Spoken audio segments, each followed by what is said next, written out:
Germany in the late 1920s. Music, theatre, cinema, cabaret. Enormous energy eaten up seeking serious pleasure. These were the years Fritz spent at sea. Not that the good times were for working class lads like him. Meanwhile, Hitler saw the nightclubs and found them shameful. He'd begun to see himself as some hero of old, his mission to slay the monster of democracy. Our public life today encourages this wallowing in pleasure. We must clean away this filth, this plague, and we must clean it away ruthlessly and without wavering. Hitler's problem was simply persuading Germans they needed some knight in shining armor.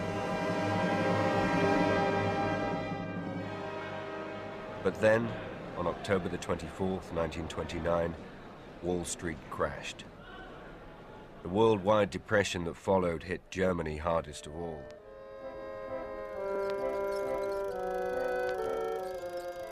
With some satisfaction, Hitler realized his day had come.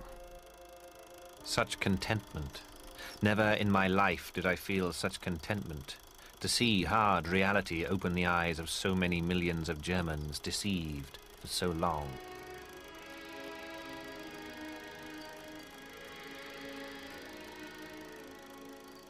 In 3 years, German production halved. Thousands of small businesses collapsed. Unemployment rose to 6.5 million.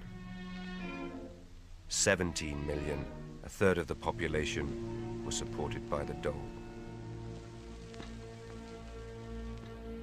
I just got back from sea, laid off. It was terrible. You looked around at all that misery. Men just hanging around on street corners. Queues down the labour exchange, you thought, this is hopeless. I won't get a job. Those in work had their wages cut. It was just depression everywhere. What is it? Horse. Just total depression. And it wasn't just the workers. I mean, those with money and savings, middle-class folk, you know, they were frightened they'd lose everything. Prices going up, banks closing their doors. And when they looked to the government to do something, nothing. Social Democrats have walked out of Parliament. They say they can't agree to cut the dole. How can we afford to pay every man the dole? It's nonsense. So we have a new government. Every day we have a new government. Who would have democracy when it makes us so weak? In the face of depression, and with democracy on the point of collapse, the German people looked for new solutions. In working-class areas where the poverty was worst, the communists attracted 6 million new members. They called on workers to rise and take over factories, banks, and businesses. It had happened in Russia in 1917. The Russian middle classes, factory owners, bankers, landowners, had been wiped out or forced to flee abroad. Not surprisingly, most middle-class Germans saw communism as the worst threat of all. We'll keep it under our pillow. If the communists should come for us at night, well...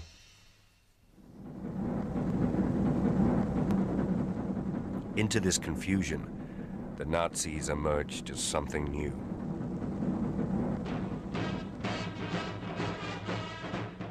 The years since prison had changed Adolf Hitler. No longer the shuffling figure of the early newsreels, Now he was uniformed. Impressive. Policy had changed too. No longer to seize power, but to win votes legally. They'd play their part in the democratic process, and then destroy it from the inside. By now, Fritz Müllerbach was himself a brown shirt like Werther. Their job was to hand out leaflets, spread the word, and, by whatever means available, fight the communists. I remember one communist rally. 100 of us brown shirts got in ordinary clothes. And for half an hour, we just sit there. And then someone slips a stick of cordite on the stove. Bang! Smoke everywhere. Windows shattered. So, we stand up. Put on our caps, swastika armlets, and give the salute. The Reds start shouting, running about the place like a load of rats on heat, making for the doors. So, we smash the chairs, like we'd been taught. And armed with the chair legs, we go for them. Do as much damage as you can before the police arrive. It was all quite deliberate. The Nazis wanted chaos in the streets. Chaos showed the failure of democracy. It made their solution more attractive. You wear it in public? Got one for you too, if you want it. They've no respect for the law, you know. They're just bullies. Yes. Well, at least they're not gutless. And if they're not afraid to take on the communists, we shouldn't be ashamed to say thank you. In 1928, Hitler polled just 800,000 votes. In 1930, he polled 6.5 million.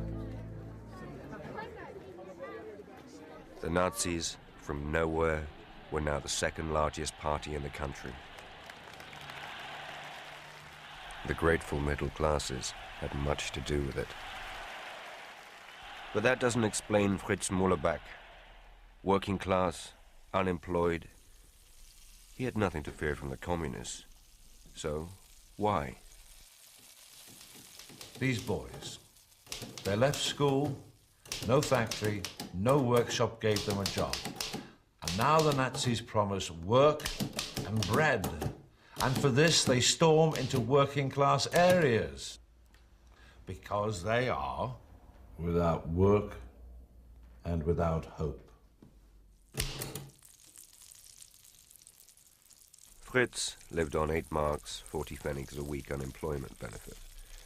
5 marks on rent, 1 mark on sausages bought from a stall outside the labor exchange, 2 on bread and basics, 10 pfennigs on insurance, paid to the party in case he got injured fighting communists, and 30 pfennigs on tobacco. And 90% of his troop were unemployed like him. But to say they joined the Nazis out of desperation, no work, no hope, that's only half the story. Straight up, I can't tell you how wonderful it feels. How wonderful it's always felt to wear this uniform. Being like a soldier of the Nazi movement. With this vision, you know, a man, a leader, lifting us out of the gutter. And going to meetings, everyone's like, together, all thinking the same. It's the most wonderful thing I'd ever experienced. And all because of Adolf Hitler. All because of what he offered us. What he could do for us. I mean, we just listened like... Wir wollen nicht liegen und wollen nicht schwindeln. Es kann niemand hier gegen mich aufstehen und zeigen, dass ich je gesagt habe, der Wiederaufstieg Deutschlands sei nur eine Frage von wenigen Tagen. Immer und immer wieder predige ich, der Wiederaufstieg der deutschen Nation ist die Frage der Wiedergewinnung der inneren Kraft und Gesundheit des deutschen Volkes. I mean, that message. The German people finding their inner strength once more.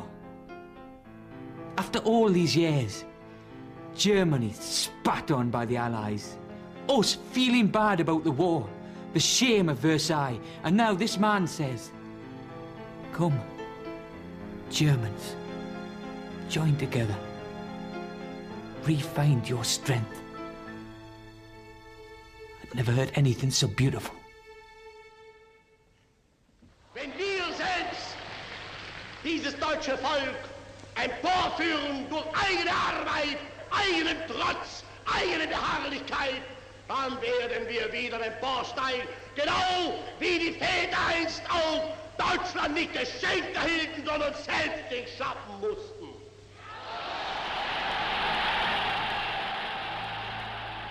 Without Hitler, the Nazis had nothing. Their vision was of national revival through obedience to a strong leader. But only Hitler had skill and charisma enough to play this role of savior.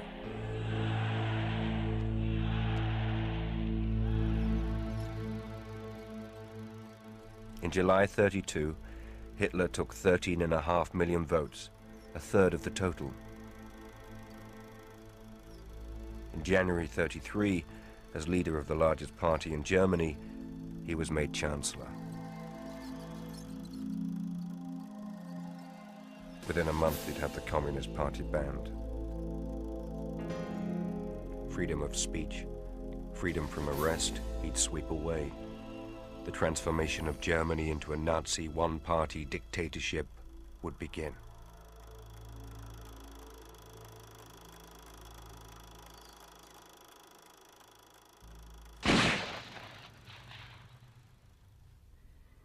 And if now we've got to do things that some people don't like, well, it seems to me you've got to take the rough with the smooth. Hitler was given us by God, that's what I think. And being part of him, following, no questions, that's the only way to get Germany out of the mess. No more nonsense, really do something. And that's what we're going to do.